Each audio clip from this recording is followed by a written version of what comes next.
Welcome back to Shocking Stories, where we uncover the most disturbing true crime cases that will make you question the people living right next door and the facades that hide the darkest family secrets. I'm your host, and today we're heading to the quiet suburbs of West Jordan, Utah, where a father's obsession with control and religious extremism transformed his family home into a prison and his children into the first victims of his twisted ideology. If you're new here, make sure to hit that subscribe button and turn on notifications, because what you're about to hear involves a case that will forever change how you view the perfect suburban family and the dangerous power of manipulation disguised as love and faith. This is the story of David Thompson, a 45-year-old software engineer who appeared to be the ideal family man living the American dream in a beautiful suburban neighborhood.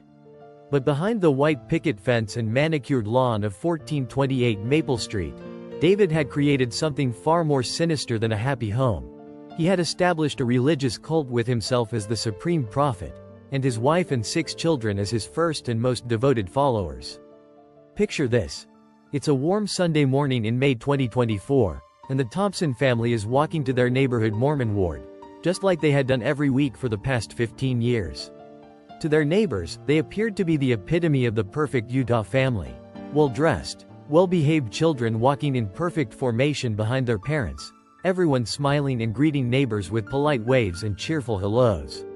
The Thompsons looked like they had stepped out of a church magazine, recalled neighbor Jennifer Martinez, who lived across the street from the family for over a decade. The children were always immaculately dressed, never fought or argued, and seemed to worship their father. David would walk ahead like he was leading a parade, and the whole family would follow in this perfectly organized line. It was almost too perfect, if you know what I mean. David Thompson had moved his family to West Jordan in 2009, shortly after what he described to neighbors as a spiritual awakening that had led him to seek a more righteous lifestyle for his family. He had purchased the large colonial house on Maple Street with money from the sale of his previous home in California, and had immediately set about creating what he called a sanctuary for God's chosen family. To the outside world, David appeared to be a devoted husband to his wife Rebecca, 42, and a loving father to their 6 children: Matthew, 17, Sarah, 15, Joshua, 13, Rachel, 11, Samuel, 9, and little Miriam, just 7 years old. David worked from home as a freelance software developer, which allowed him to be present for his family's daily activities and maintain what neighbors saw as an unusually close-knit household.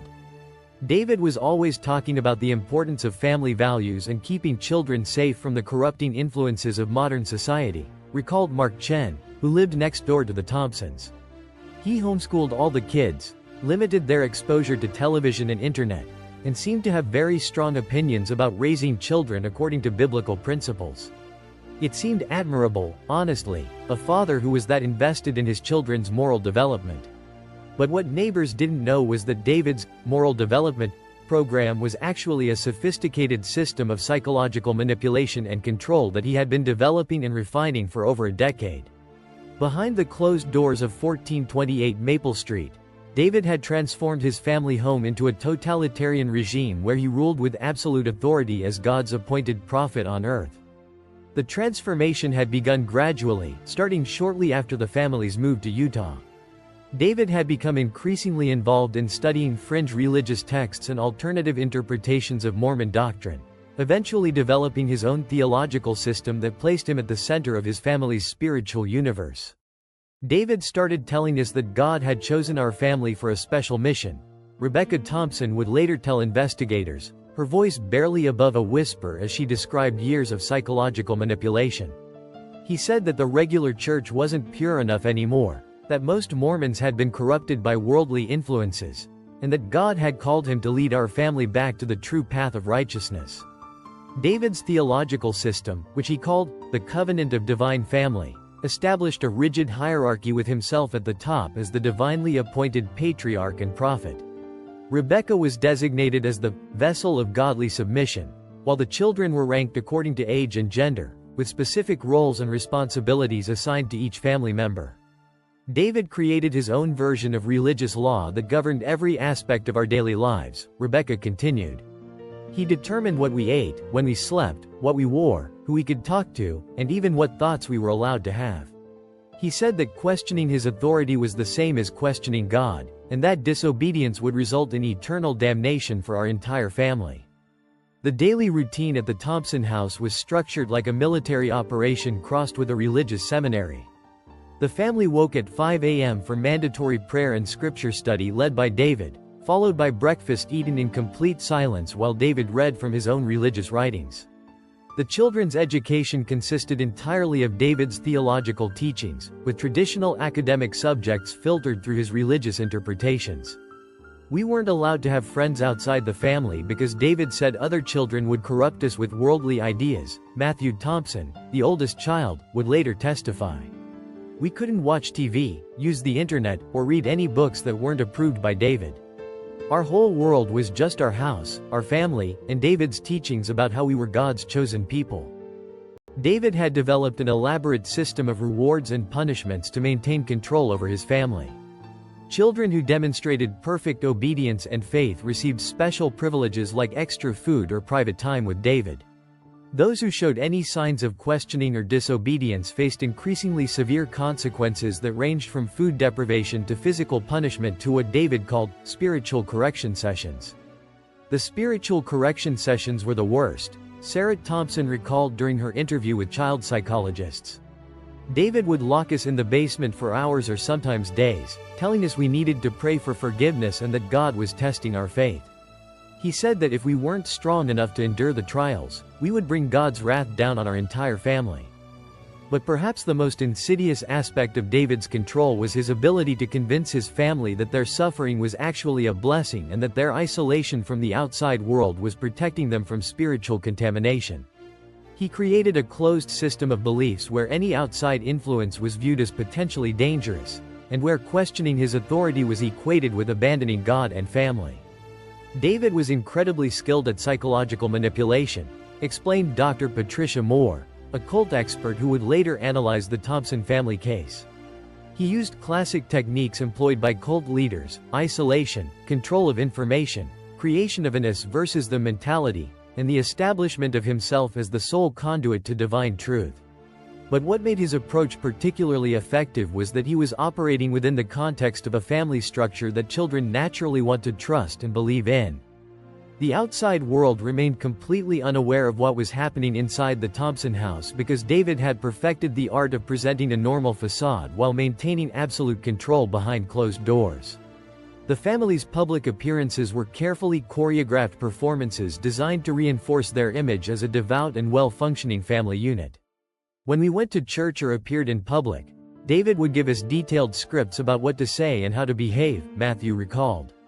We were taught to smile, to speak politely to adults, and to never, ever give any indication that anything was wrong at home. David said that if anyone found out about our special covenant with God, the government would try to destroy our family and separate us forever. Neighbors and community members who interacted with the Thompson children noticed their unusual level of maturity and obedience, but interpreted these traits as evidence of excellent parenting rather than signs of psychological control. The Thompson kids were always so well behaved and respectful, recalled Linda Kim, who taught Sunday school at the family's Mormon ward. They never spoke out of turn, always listened carefully to instructions, and seemed to have a very mature understanding of religious concepts. I actually used them as examples to other parents of how children should behave when raised with proper discipline and spiritual guidance. But as the years passed, the psychological pressure of living under David's totalitarian control began to take its toll on the Thompson family members, particularly the older children who were beginning to develop their own sense of identity and independence. Matthew and Sarah, in particular, started experiencing doubts about their father's teachings and questioning whether their family's way of life was truly normal or healthy. I started noticing that other families weren't like ours when I would see them at church or in public, Sarah later explained. Other kids seemed happy and relaxed around their parents, while we were always tense and worried about making mistakes. I began to wonder if maybe David's version of God's will wasn't the same as what other people believed. The beginning of the end for David's family cult came when Matthew, the oldest child, began secretly communicating with extended family members during rare unsupervised moments when David was distracted by work or other activities. These brief conversations with cousins and grandparents gradually revealed to Matthew that his family's lifestyle was far from normal and that there might be ways to seek help. As Matthew began to understand that his family's situation might not be normal or acceptable, he started documenting David's behavior and his family's living conditions, secretly writing down details about the punishments, the isolation, the food restrictions, and the psychological manipulation that had defined their daily existence for years. What do you think Matthew discovered that finally convinced him his family needed outside help? Drop your theories in the comments below, because what Matthew witnessed next would give him the courage to risk everything to save his siblings from their father's twisted version of divine authority. The breaking point came on a cold February evening in 2024, when 7-year-old Miriam, the youngest Thompson child, was subjected to what David called the ultimate test of faith. Miriam had committed the sin of crying during evening prayers and expressing fear about disappointing God, which David interpreted as evidence that she had been corrupted by Satan and needed immediate spiritual intervention. David locked Miriam in the basement storage room for 3 days without food, telling us that she needed to pray for forgiveness and prove her worthiness to remain part of God's chosen family, Matthew later testified. He said that if she wasn't strong enough to endure this trial, it would prove that Satan had claimed her soul and that she might need to be sent away to protect the rest of us from spiritual contamination. Watching his 7-year-old sister suffer in isolation while David calmly explained that her torment was necessary for the family's salvation finally convinced Matthew that his father wasn't a prophet. He was a monster who was using religion to justify child abuse. That night, while David slept, Matthew made the decision that would change his family's life forever. He was going to escape and get help. Like this video if you're as horrified by David's manipulation of his own children as I am, and let me know in the comments what you think drove David to create such a twisted version of family life. Don't forget to subscribe because in part 2, we're going to reveal Matthew's desperate escape attempt and how his courage to speak the truth finally exposed the horrific reality of life inside the Thompson family cult. The bravery of one teenager would save 5 other children from years of continued abuse. Welcome back to Shocking Stories. When we left off, 17-year-old Matthew Thompson had witnessed his 7-year-old sister Miriam being locked in a basement storage room for 3 days as punishment for crying during prayers. This brutal treatment of the youngest family member finally convinced Matthew that his father David wasn't a divinely inspired prophet, but a dangerous abuser who was using religion to control and harm his own children. Matthew's decision to escape and seek help would require extraordinary courage and careful planning. After years of psychological conditioning that taught him to view the outside world as dangerous and corrupt, Matthew had to overcome not just physical barriers but also the deep-seated fear that leaving his family would result in eternal damnation and the destruction of everyone he loved. I knew that if David caught me trying to leave, he would lock me up like Miriam or maybe do something even worse, Matthew later told FBI investigators. But I also knew that if I didn't get help, my little brothers and sisters were going to suffer more and more as David's tests of faith became more extreme. I couldn't live with myself if I let that happen. Matthew's escape plan was born from desperation and the limited knowledge he had gained from brief conversations with extended family members. He knew that there were people called police officers who were supposed to help children in danger, but David had taught the family that police were agents of Satan who would destroy their family if they ever got involved. David had told us stories about families being torn apart by government agents who didn't understand God's plan, Matthew recalled. He said that if we ever talked to police or social workers, they would take us away from our parents and put us in foster homes where we would be abused and corrupted. For years, I believed that seeking outside help would be worse than whatever David did to us. But watching Miriam emerge from her 3-day punishment pale, weak, and traumatized had shown Matthew that David's version of divine love was actually systematic torture. The realization that his 7-year-old sister was being psychologically and physically destroyed by their father gave Matthew the strength to overcome years of indoctrination and risk everything to save his siblings. The opportunity for escape came on March 3, 2024, when David left the house to attend what he called a spiritual research session at the local university library. David's research trips typically lasted 4 to 6 hours and provided the only time when the family wasn't under his direct supervision, though Rebecca had been trained to maintain his control system in his absence. When David left for the library, Rebecca would become like his enforcer, Matthew explained. She would make sure we followed all the same rules, stayed in our assigned areas of the house, and didn't do anything that might anger David when he returned. But Rebecca was also exhausted and sometimes would fall asleep during the afternoon when she thought we were all occupied with our assigned activities. Matthew had been planning his escape for weeks, carefully observing the family's routines and identifying the brief window of opportunity when he might be able to leave the house undetected. He knew he would only have one chance, and that if he was caught, David would likely implement even more severe security measures that would make future escape attempts impossible. On the afternoon of March 3rd, Matthew waited until Rebecca fell asleep in the living room while monitoring the younger children's quiet study time.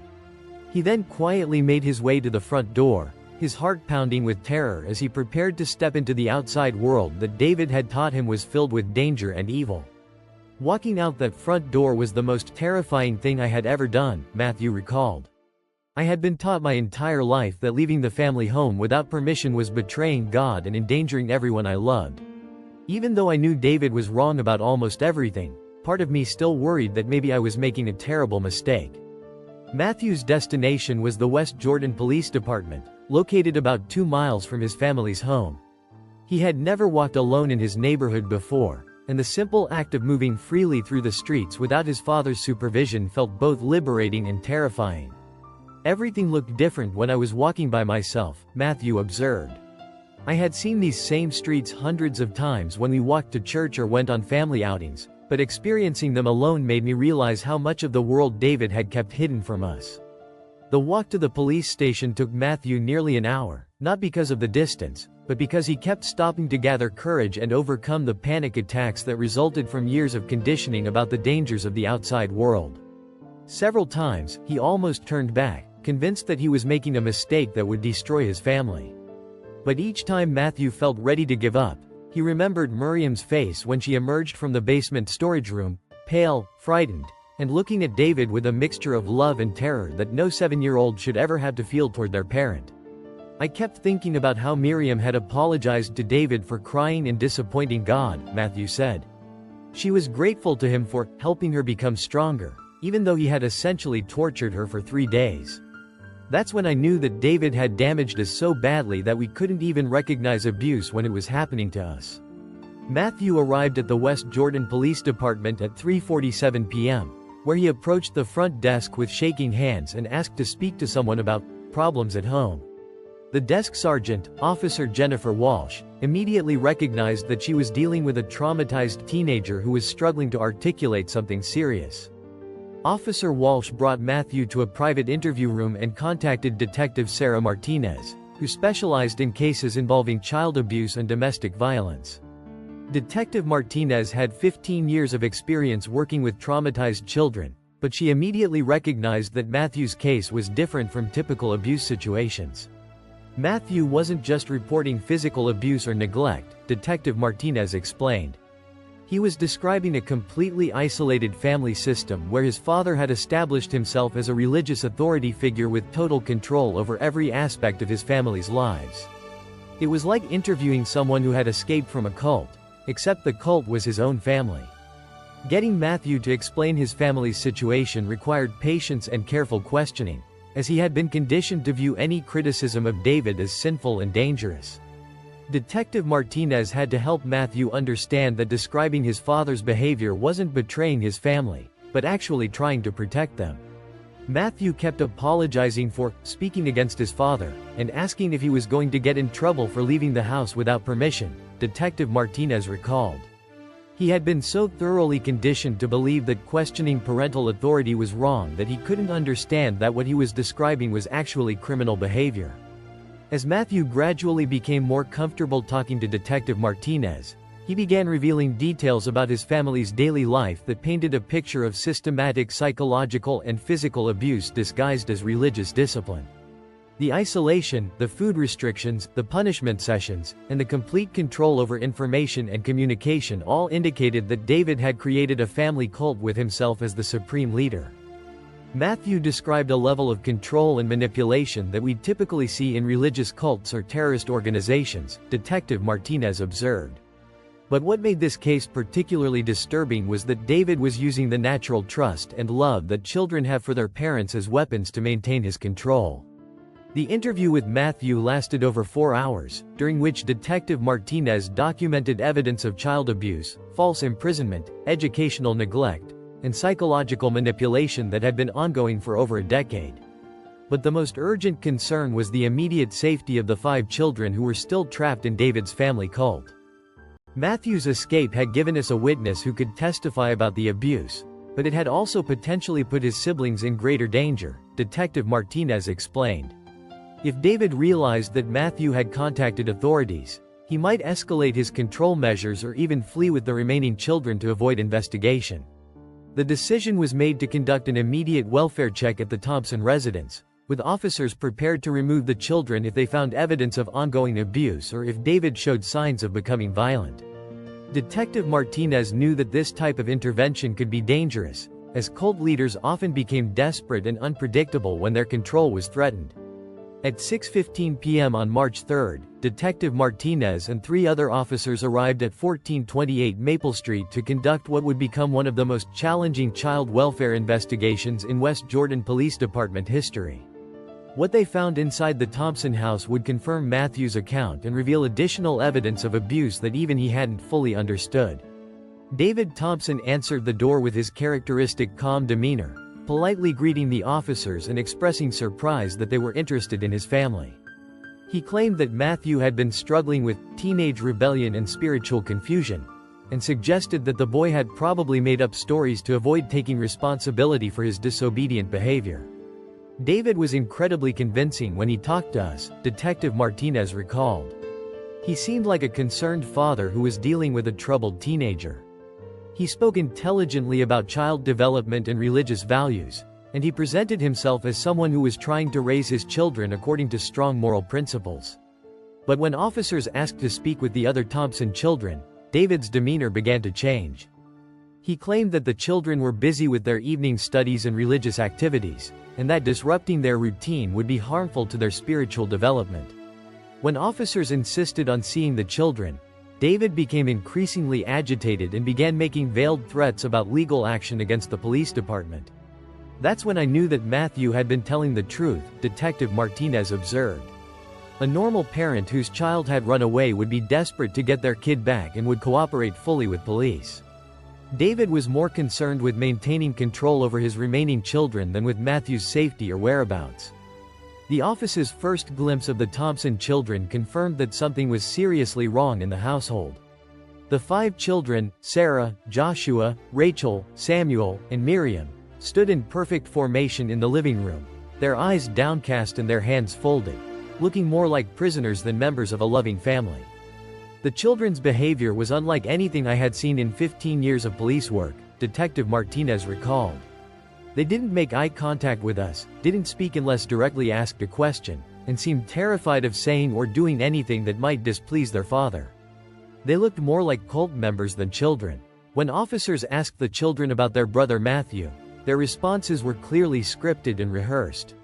They claimed that Matthew had been struggling with sin and rebellion, and that they were praying for him to return to righteousness and family unity.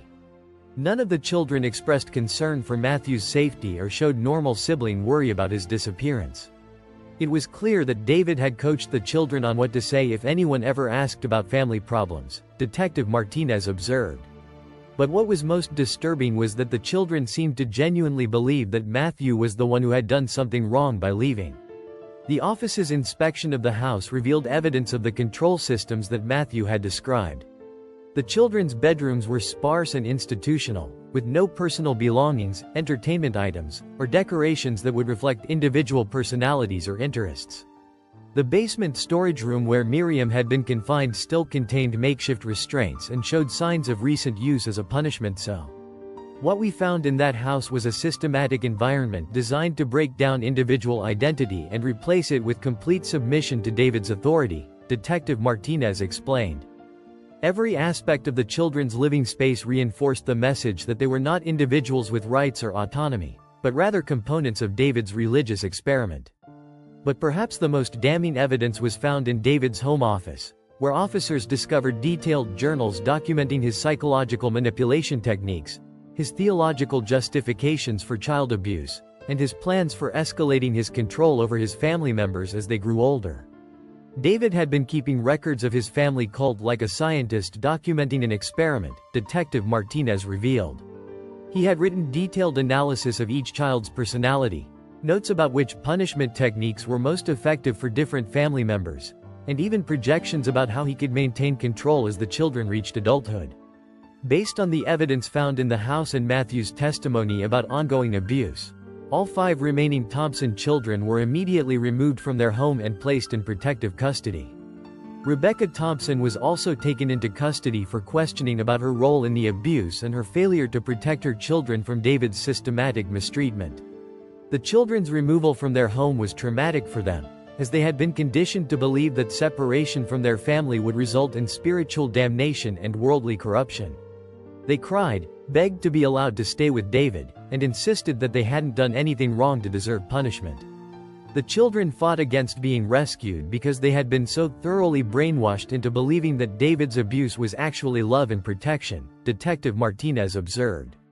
It was heartbreaking to see children who had been so damaged that they couldn't recognize when people were trying to help them. David Thompson was arrested on multiple charges including child abuse, false imprisonment, educational neglect, and operating what prosecutors would later describe as a domestic terrorist organization designed to psychologically control and manipulate family members. His calm facade finally cracked as he was led away in handcuffs, screaming about religious persecution and government tyranny. As part 2 of our investigation concludes, Matthew Thompson's courage to escape and seek help had saved his 5 siblings from continued abuse, but it had also begun a complex process of deprogramming and healing that would take years to complete. The children's rescue was just the first step in helping them reclaim their identities and learn to trust their own thoughts and feelings again. Don't miss part 3, where we'll reveal the shocking details of David Thompson's trial, explore how the children learned to rebuild their lives after years of cult conditioning, and examine how this case changed the way authorities investigate religious abuse in family settings. Subscribe now and hit that notification bell, because the conclusion of this story will show you how 6 brave children found the strength to heal from their father's twisted version of love and faith. What do you think it will take for the Thompson children to fully recover from their father's psychological manipulation? Let me know in the comments, and share this video to help raise awareness about the warning signs of domestic religious extremism and the importance of protecting children from all forms of abuse, even when it's disguised as parental love and spiritual guidance. Welcome back to the shocking conclusion of our investigation into the Thompson family cult. When we left off, 17-year-old Matthew Thompson's brave escape had led to the rescue of his 5 siblings from their father David's twisted religious control system. But removing the children from their abusive home was only the beginning of a long and complex process of helping them recover from years of psychological manipulation and relearn what normal family relationships should look like. The legal case against David Thompson began almost immediately after his arrest, with prosecutors facing the challenge of proving that his actions constituted criminal abuse rather than legitimate religious parenting. David's defense team argued that he had been exercising his constitutional rights to religious freedom and parental authority, claiming that the government had no right to interfere with the family's private spiritual practices. David Thompson's case raised difficult questions about the intersection of religious freedom, parental rights, and child protection, explained Utah County Prosecutor Jennifer Walsh, who led the case against David. We had to prove that his actions went beyond the bounds of legitimate religious discipline and constituted systematic abuse that endangered his children's physical and psychological well-being. The prosecution's case was built around extensive testimony from child psychologists, cult experts, and the Thompson children themselves, who gradually learned to recognize and articulate the abuse they had suffered under their father's control.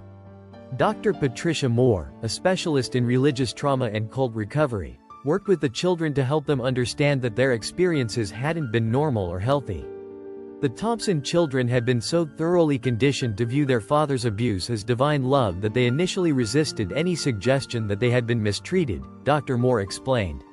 They had been taught that questioning David's authority was equivalent to rejecting God, so learning to recognize abuse required them to completely restructure their understanding of family, faith, and personal identity. The process of preparing the children to testify against their father was particularly challenging because they had been programmed to protect David even at the cost of their own well-being. Matthew, as the oldest and the one who had initiated the escape, was the most able to articulate what had happened to their family, but the younger children struggled to understand why speaking honestly about their father was necessary rather than sinful. The children had to learn that loving someone doesn't mean protecting them from the consequences of their harmful actions, Dr. Moore continued. They had been taught that family loyalty meant absolute obedience and silence about family problems, so learning to testify truthfully felt like betraying everything they had been raised to believe. The trial began on September 15, 2024, 6 months after the children's rescue, in Utah County District Court. Judge Patricia Morrison, who had extensive experience with cases involving religious extremism and child abuse, presided over proceedings that would attract national attention and spark debates about the limits of parental authority and religious freedom. David Thompson's defense team, led by prominent religious liberty attorney Michael Stevens, argued that their client was a devoted father who had been exercising his constitutional rights to raise his children according to his sincerely held religious beliefs. They portrayed the children's isolation and strict discipline as evidence of responsible parenting in a morally corrupt society. Mr. Thompson is not a criminal. He is a father who took his responsibility to protect his children's souls seriously, Stevens argued during opening statements. In a world where children are exposed to drugs, violence, sexual content, and secular influences that undermine traditional values, David Thompson created a safe environment where his children could develop strong moral character and deep spiritual faith. But Prosecutor Walsh countered with evidence that David's actions had gone far beyond legitimate religious parenting and had constituted systematic psychological torture designed to break down his children's individual identities and replace them with complete submission to his authority. This case is not about religious freedom or parental rights, Walsh told the jury. This is about a man who used religion as a weapon to control, manipulate, and abuse his own children. David Thompson didn't create a holy family. He created a family prison where his children were inmates and he was the warden. The prosecution's case included testimony from all 6 Thompson children, each of whom had been working with therapists to understand and articulate their experiences of abuse. Matthew's testimony was particularly powerful as he described the systematic nature of his father's control and the fear that had dominated every aspect of their daily lives. "My father didn't love us, he owned us," Matthew testified, speaking directly to the jury with a strength that amazed court observers. "He used God's name to justify hurting us, isolating us, and making us afraid of everything outside our house. He taught us that we were special and chosen, but what he really meant was that we were prisoners who had to earn the right to exist by being perfectly obedient to his will." Sarah Thompson, now 16, testified about the psychological manipulation she had experienced and the impact of being denied normal social development and educational opportunities. Her testimony revealed how David had used the children's natural desire for approval and affection as tools to maintain his control. "I spent my whole childhood trying to be perfect enough to make my father proud, but nothing I did was ever good enough," Sarah testified. "He would tell me that I was disappointing God if I had independent thoughts or if I wanted things that other kids had. I learned to hide my feelings and pretend to be happy with our situation because showing sadness or wanting more was considered sinful."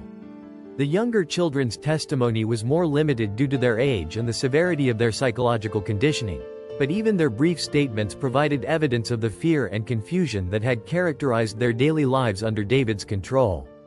"I thought all families lived like ours," 11-year-old Rachel testified through a victim advocate. "I didn't know that other kids got to choose their own clothes, play with friends, or watch movies. When the police took us away from Daddy, I was scared because he had taught us that people outside our family were dangerous and would hurt us." The prosecution also presented expert testimony from Dr. Michael Torres, a psychiatrist who specialized in cult psychology and religious trauma. Dr. Torres explained how David had used classic cult indoctrination techniques within the family structure to maintain total control over his children's thoughts and behaviors.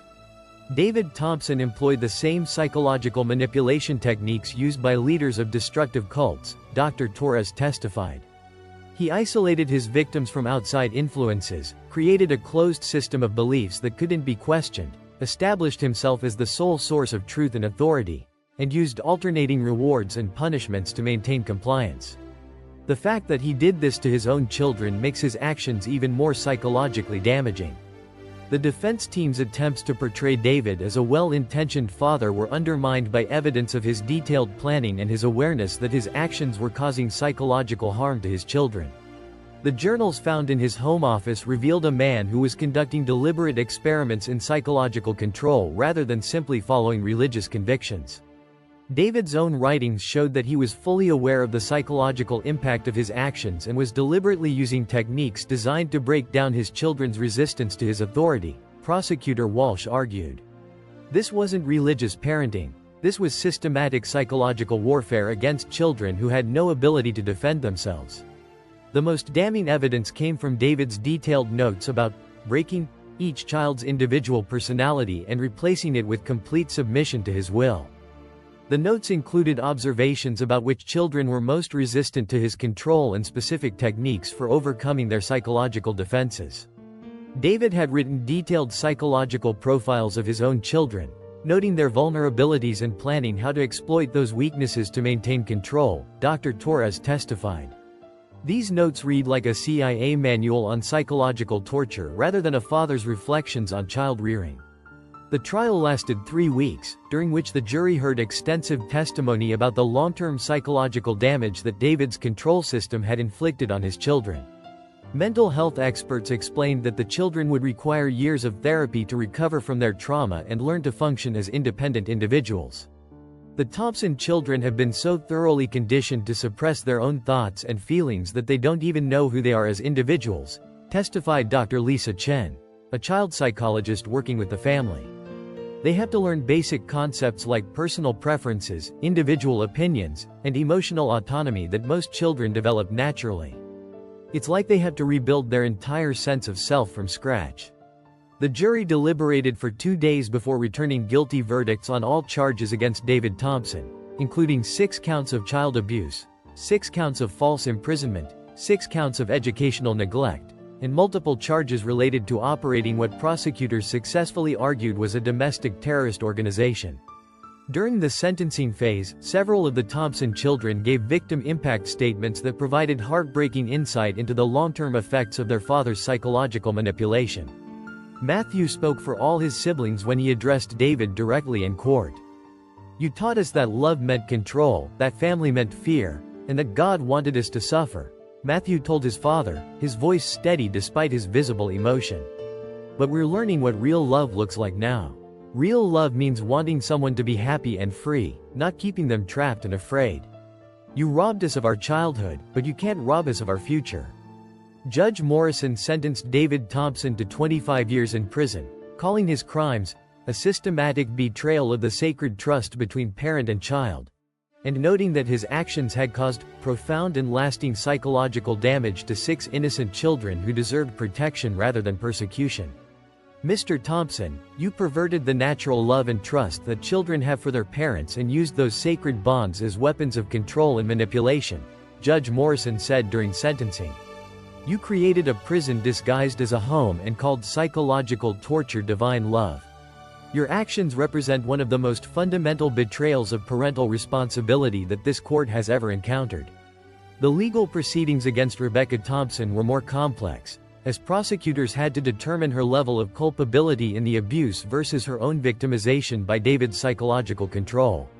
Rebecca had been subjected to the same manipulation techniques as her children and had been conditioned to view David's authority as divinely ordained. Rebecca was both a victim and a facilitator of the abuse, explained Prosecutor Walsh. She had been psychologically controlled by David for over 20 years and genuinely believed that supporting his authority was protecting her children. But she also participated in the enforcement of his control system and failed to protect her children when she had opportunities to seek help. Rebecca ultimately pleaded guilty to reduced charges of child endangerment and was sentenced to 5 years of supervised probation with mandatory participation in cult deprogramming therapy and parenting classes. She was allowed supervised visitation with her children as she worked to rebuild relationships based on healthy family dynamics rather than religious authoritarianism.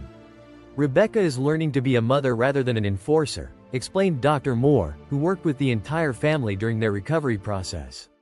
She has to overcome 20 years of conditioning that taught her to suppress her maternal instincts in favor of absolute submission to David's will. It's a difficult process, but she's making progress in reconnecting with her children as individuals rather than viewing them as components of David's religious system. The Thompson children were placed in specialized foster care with families experienced in helping cult survivors recover from psychological trauma. Each child required individualized treatment to address their specific psychological needs and help them develop healthy relationships and personal identities. The children are learning basic life skills that most kids take for granted, explained foster parent Jennifer Martinez, who cared for Matthew and Sarah during their initial recovery period. Things like choosing their own clothes, expressing personal preferences, making friends, and having privacy in their own rooms were completely foreign concepts to them. We had to teach them that it was okay to have thoughts and feelings that were different from other people's. The recovery process was particularly challenging for the younger children, who had spent their entire lives under David's control and had no memories of normal family relationships or childhood experiences. 7-year-old Miriam, who had been David's youngest victim, required extensive therapy to overcome trauma from her punishment sessions and learn to trust adults again.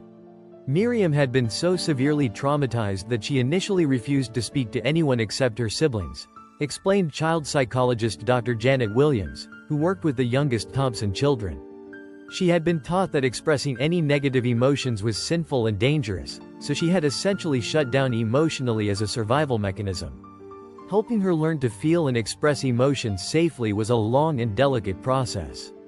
The Thompson children's recovery was aided by their strong bonds with each other, which had helped them maintain some sense of identity and mutual support even under David's oppressive control.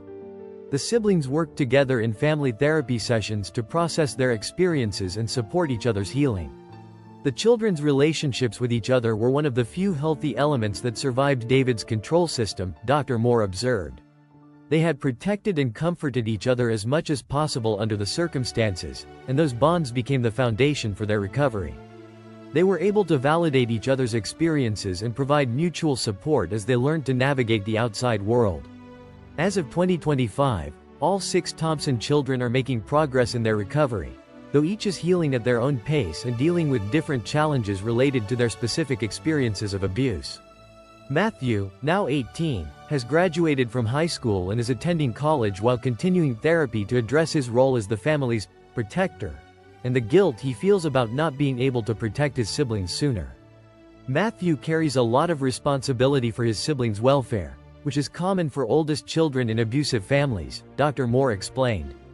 He's learning that he wasn't responsible for his father's actions and that seeking help was an act of courage rather than betrayal. He's developing into a remarkable young man who wants to use his experiences to help other cult survivors. Sarah has become an advocate for children trapped in abusive religious situations and speaks to law enforcement and social workers about recognizing the signs of domestic religious extremism. She has also reconnected with extended family members and is learning to build healthy relationships based on mutual respect rather than hierarchical control.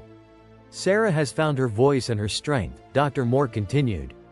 She's learning to trust her own thoughts and feelings and to form relationships based on equality rather than submission. She wants to study psychology and help other children who have experienced religious trauma. The younger Thompson children are still in the early stages of recovery but are showing remarkable resilience as they learn to be children for the first time in their lives. They are attending public school, making friends, and discovering their individual interests and talents in environments that encourage rather than suppress personal growth. It's amazing to watch these children discover who they are as individuals, observed current foster parent Lisa Chen. They're learning that they can have different opinions, different interests, and different personalities, and that those differences are beautiful rather than dangerous. They're becoming the people they were always meant to be. The Thompson family case led to significant changes in how Utah authorities investigate reports of religious abuse and domestic extremism.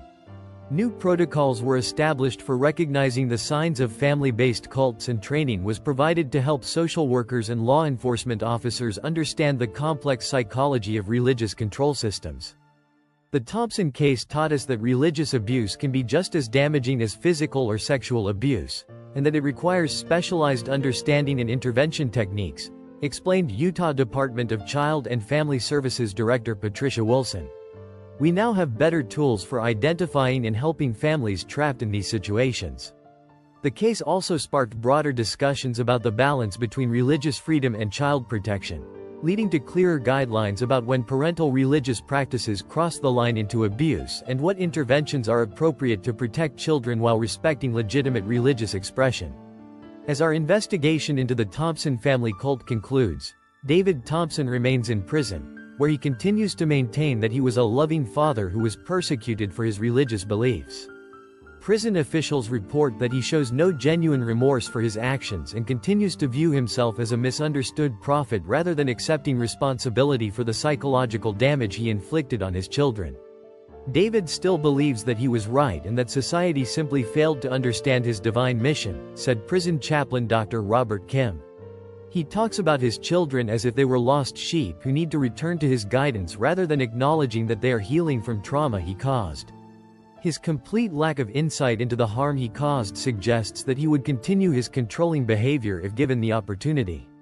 The 6 Thompson children continue their healing journey with the support of therapists, foster families, and each other. They have learned that love doesn't require fear, that family doesn't mean control, and that faith can be a source of comfort rather than a weapon of manipulation. We're learning what it means to be a real family, Matthew reflected during a recent interview.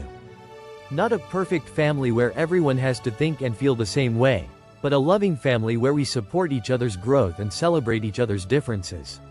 Our father tried to use God to control us, but we're learning that real faith is about love, freedom, and helping each other become the best versions of ourselves. If this incredible story of survival, courage, and healing has moved you as much as it has moved us, please like this video and share it to help raise awareness about religious abuse and the importance of protecting children from all forms of psychological manipulation. Subscribe to Shocking Stories for more investigations that expose hidden abuse while celebrating the resilience of survivors who find the strength to rebuild their lives and help others escape from similar situations. The Thompson children's story reminds us that behind every perfect family facade, there might be secrets that need to be brought into the light. David Thompson tried to create the perfect family through fear and control, but his children have shown us what a truly perfect family looks like. One where love is freely given, where individual growth is celebrated, and where each member is valued for who they are rather than how well they conform to someone else's expectations.